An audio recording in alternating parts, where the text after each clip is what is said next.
Hi, everyone. This is Lisa Grace, and welcome to the Teach Middle East podcast.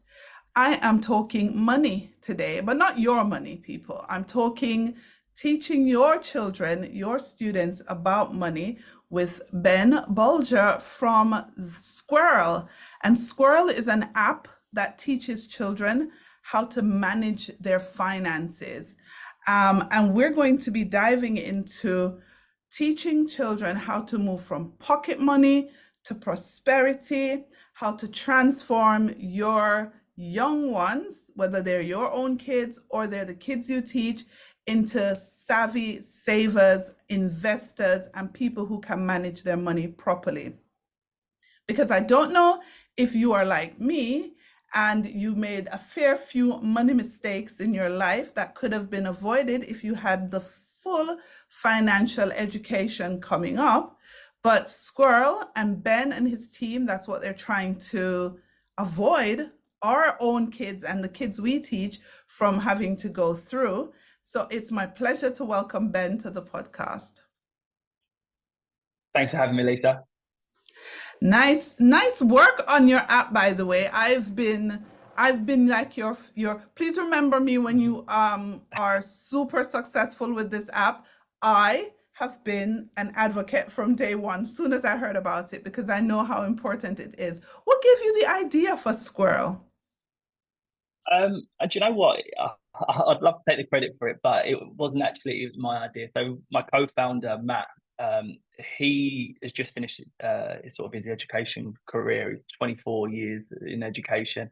And it was actually a really nice story. I mean, organically sort of built out the classroom where he ran a very manual version of what Squirrel is today in his classroom over a number of terms, and just saw the huge engagement that he got from the children, the vast amounts of learning, the questions and the dialogue that it increased. And he was able to notice things like the delayed instant gratification that children are able to build up over a term, and these really nice sort of positive money habits that children were showing over that period of time. And he just basically said, look, I've got to find a way to help more children, and also probably make it a little bit sort of less labor intensive for the teacher in the classroom.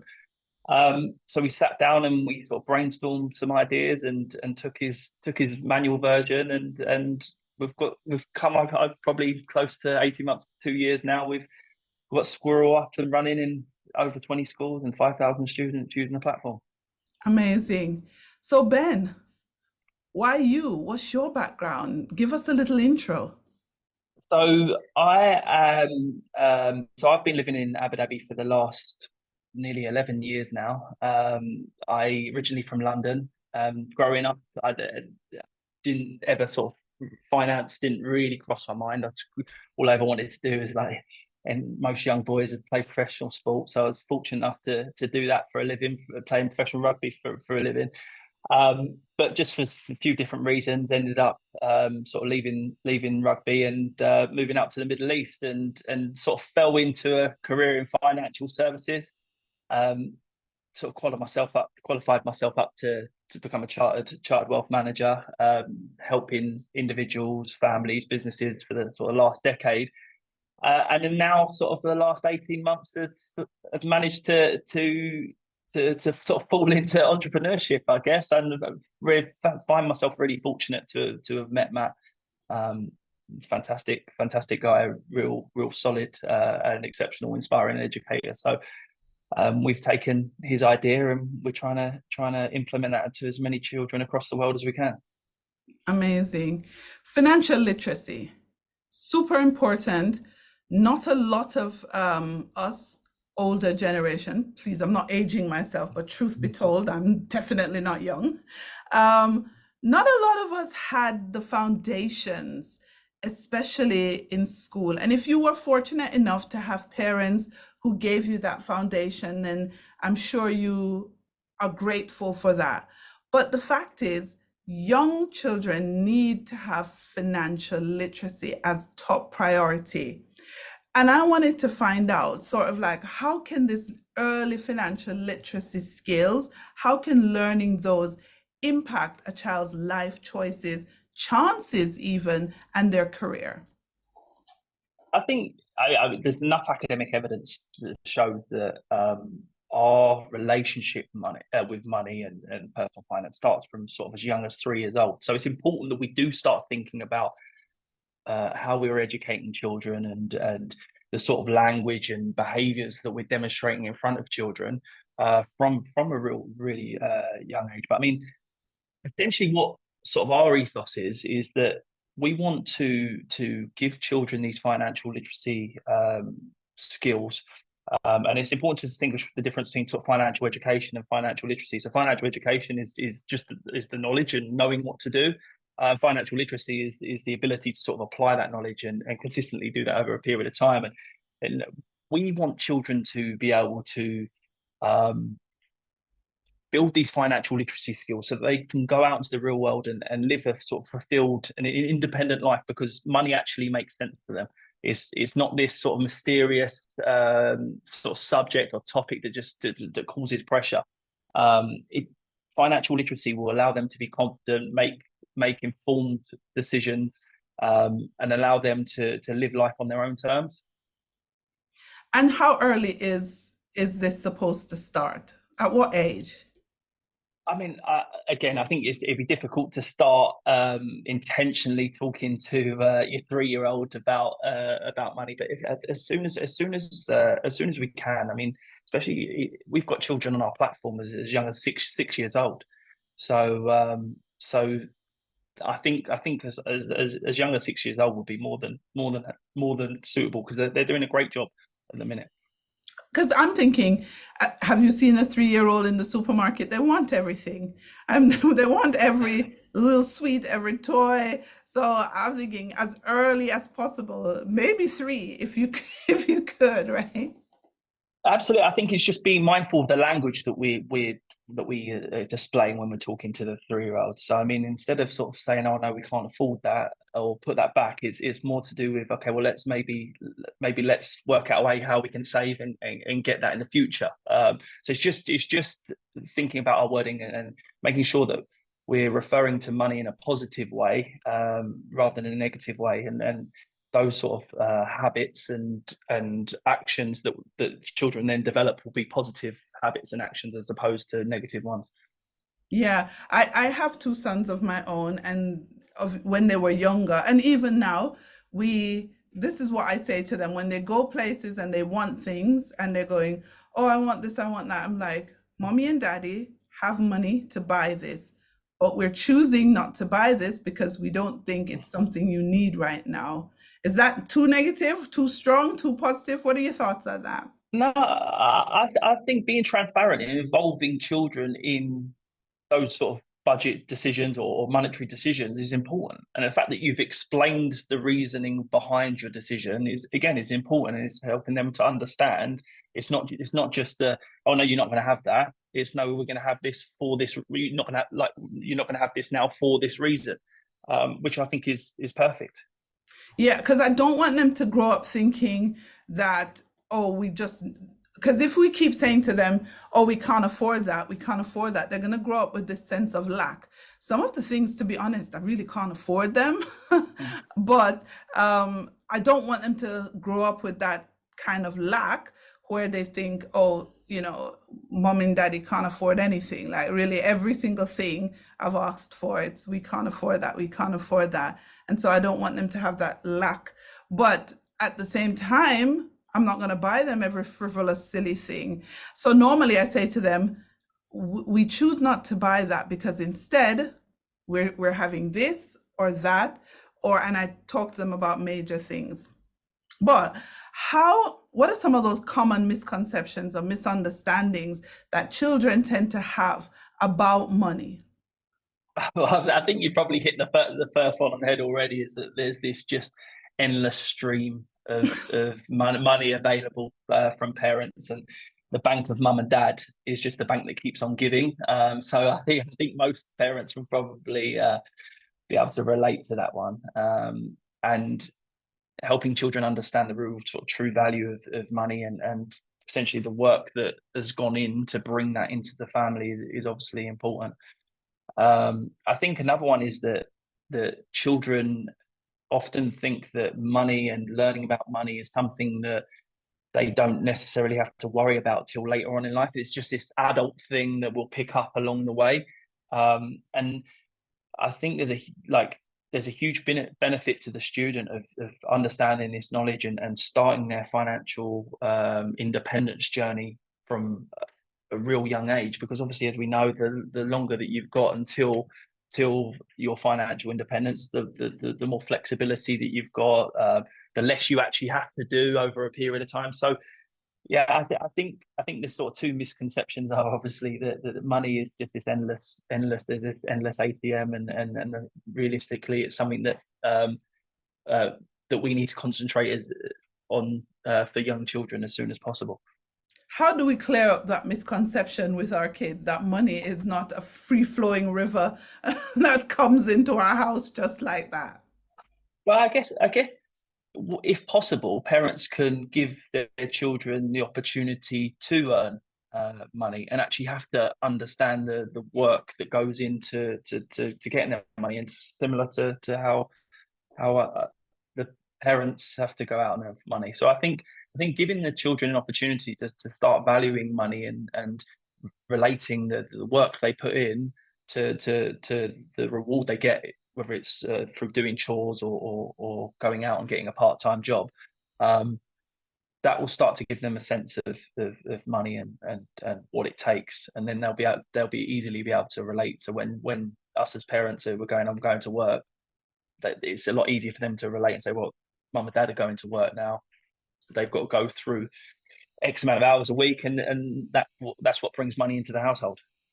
You know the problem I have? I have a problem paying my kids to do chores. I just, I don't know, it's the Caribbean mom in me. When I was growing up, my parents didn't pay me to do chores, and like, my friends, their parents paid them, but my parents didn't pay me. And now I've got kids and I don't want to pay them because I don't want them to think making their beds and cleaning their rooms and keeping their stuff tidy is somebody else's responsibility and I'm just paying them and when to be good. And so when I pay them, that's when they do it. So how do we create that balance? I know this is more along the parenting side, but I'm curious. Yeah, I think that, I mean, there's definitely a lot of validity in that. I mean, I think paying children for things that should be expected of them is potentially might be negative. I mean, I know the reason why I sort of mentioned that, because I know that after speaking to many parents here, especially in the Middle East, it's quite difficult for children to go and get those part-time jobs, whether it's the paper round or working in the sweet shop or whatever. So I suppose it's one of the only ways where parents can really sort of instill that sense of money into children. If children have got the opportunity to go and get a part-time job wherever they are, and I think they're huge life lessons that children can learn from a young age. Yeah, I know the part-time job thing is tricky here. One of the creative things that we're trying to do is to find ways to get our boys to earn money. So they're pretty good at math and pretty much all their subjects, but math in particular.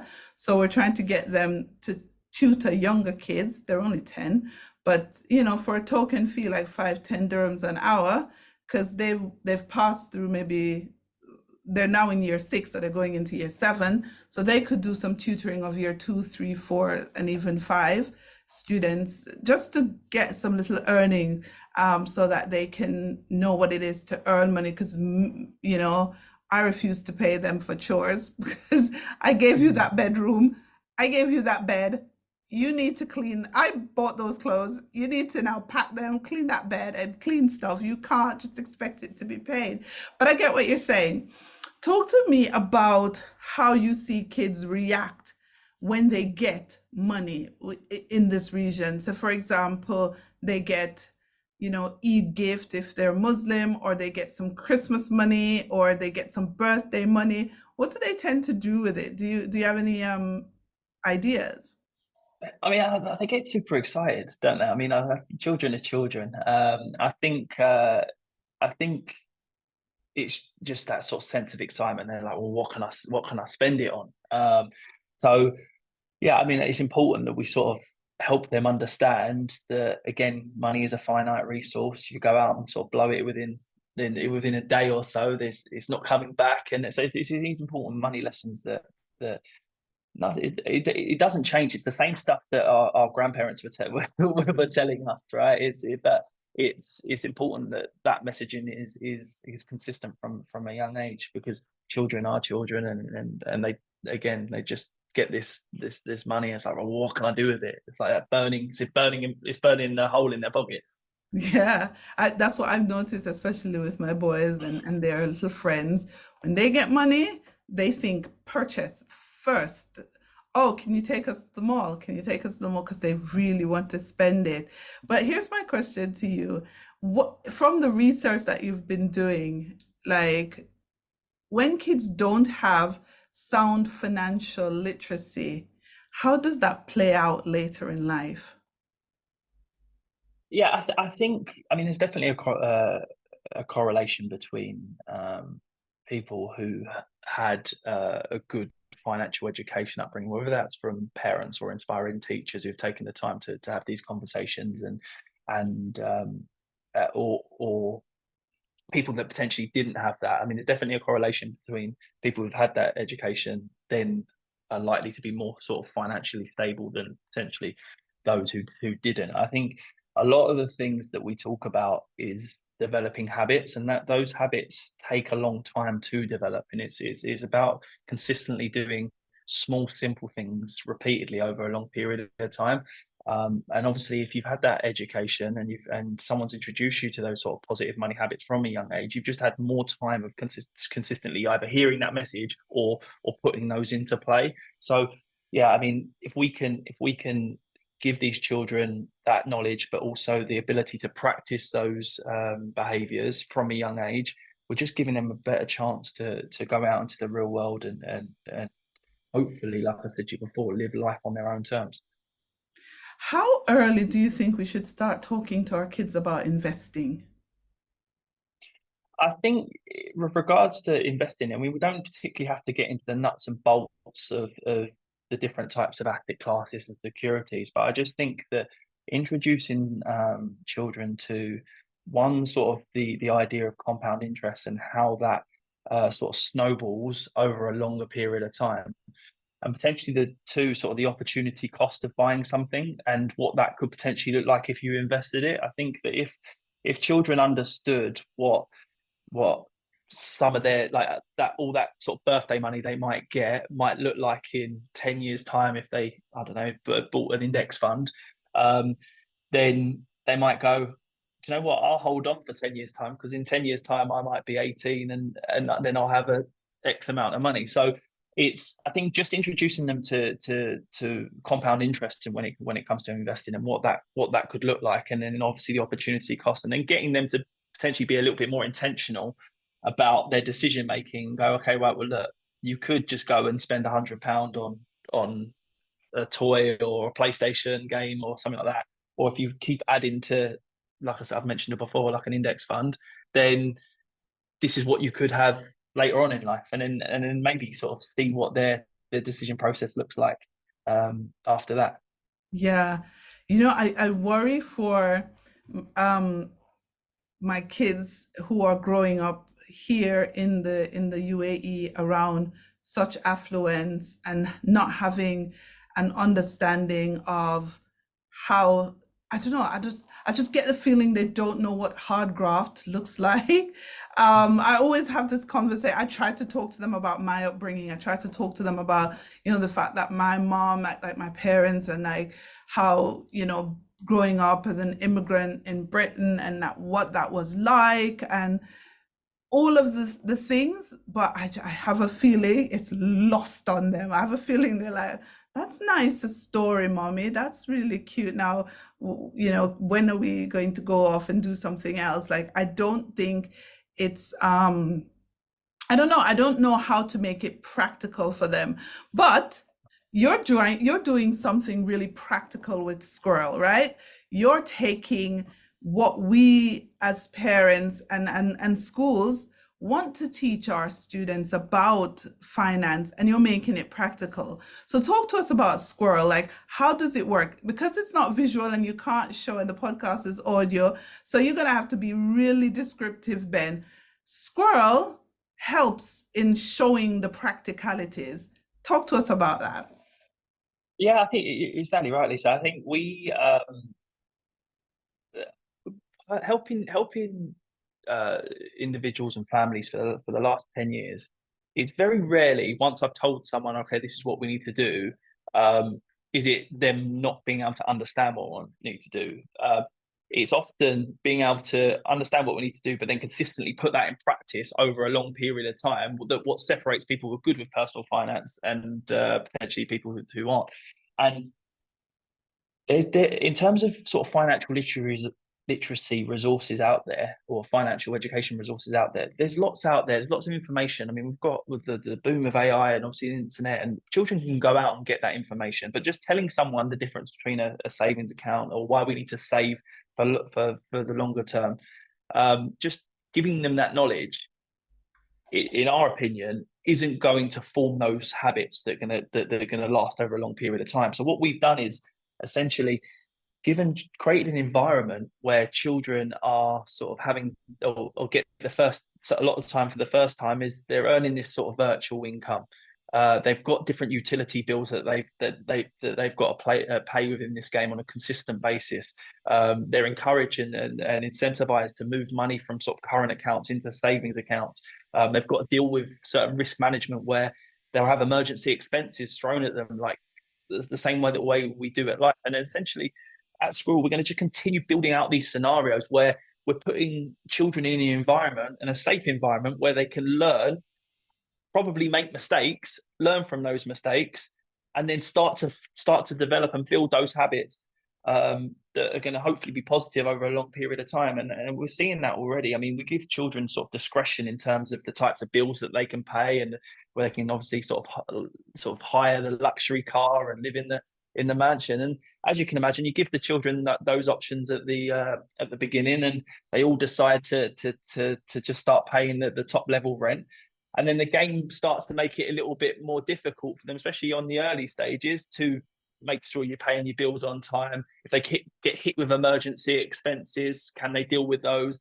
I mean, are they able to move the required amount to their savings account? So the game in a sense is helping behavior change, because they're incentivized to do all the good habits. And if they are hiring the expensive car, or renting the mansion, then the game becomes difficult for them. And we've seen a huge, like, we've got the data that shows how the huge drop off in children who were really sort of focused on having the cars and the accommodation and buying all the things for their avatar. And we've already seen that it's been fascinating, and obviously we're really proud of all the children who are starting to develop much more consistent and more positive behaviors, and starting to recognize we don't need to spend money in those areas, because we need to be doing other things. Yeah, so for the benefit of our listeners, Squirrel is a platform that actually immerses the students into financial literacy games, not games as in the way you would think of it, but scenarios that would help them to learn how to make really sound financial decisions. Things like paying bills, things like renting a property, vehicle, things like saving for an emergency, all those fantastic things. What age group is it for right now? At the moment, we've got children on it from as young as sort of 6 years old up to about 13 years old. I mean, our plan is obviously to build it out all the way through to 18, and probably have 3 different versions of the platform, that's sort of 7 to 10, 11 to 14, and 15 to 18. But change the complexity as we build the platform, and children, whilst still getting the same messaging and still developing the same habits, will be put into more complex situations as they get older. Brilliant. Oh, quick one before we end the podcast. How can people find out more about getting their students onto the Squirrel platform?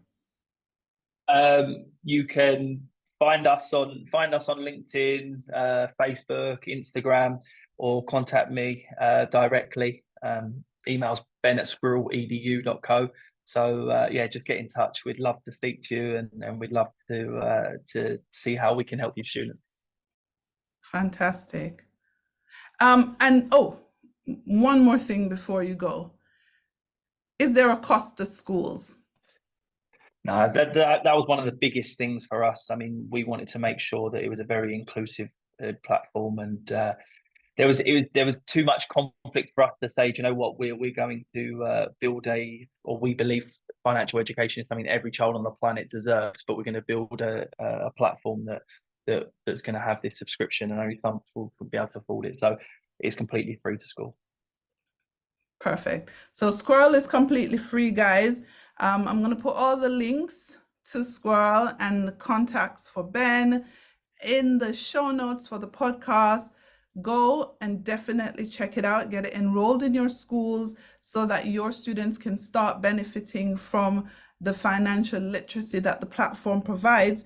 And obviously, they will thank you later when they're not in credit card debt and struggling and not having any emergency fund or retirement savings. So it's a brilliant. I've seen a demo, little behind the scenes of the platform. I love it. I think it's a really good idea, and I think if students are introduced early enough, we can avoid a lot of the financial pitfalls as much as possible, because people learn and still do foolishness. But as much as possible, we can avoid some of the financial pitfalls that people fall into later on in life. Thank you, Ben, for being on the Teach Middle East podcast. Thank you so much for having me. You're welcome.